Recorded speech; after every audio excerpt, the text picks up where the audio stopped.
Olá, como vocês estão vendo, não sou a Isabel Lustosa, mas estou aqui com uma pessoa ilustre.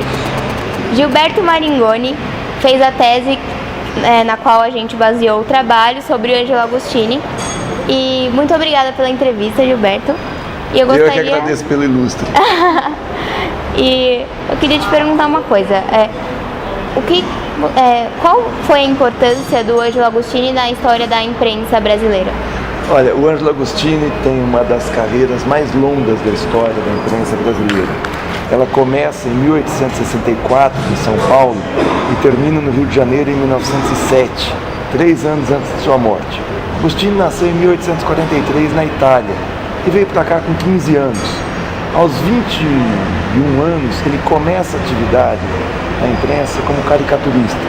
Mas ele não foi só um caricaturista, ele foi caricaturista, ele foi fotógrafo, ele foi um artista gráfico que era capaz de fazer caricaturas, história em quadrinho, ilustrações, páginas decorativas, criar logotipos e era um jornalista de texto e de imagem.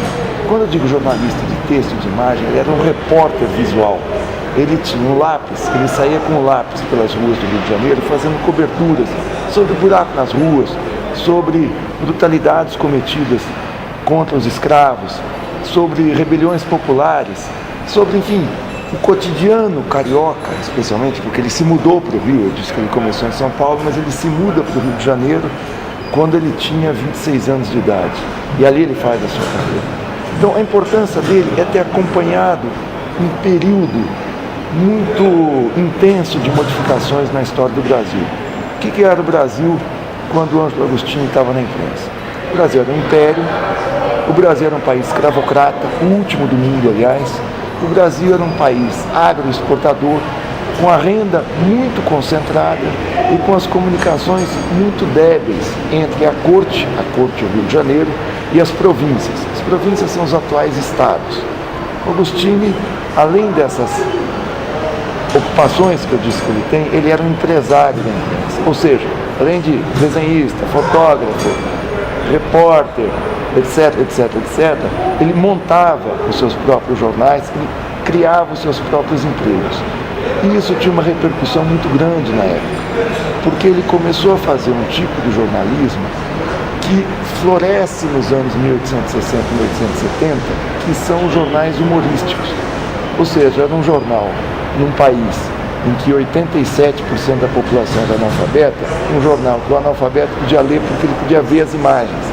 Eram jornaizinhos semanais de 8 páginas, 4 de texto e 4 de imagem. As imagens tinham um impacto tremendo.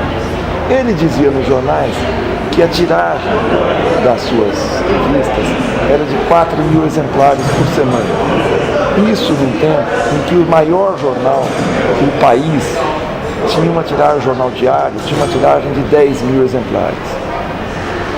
O Agostini, a marca principal dele, foram os quadrinhos e as imagens que ele fez da campanha abolicionista entre 1880 e 1888.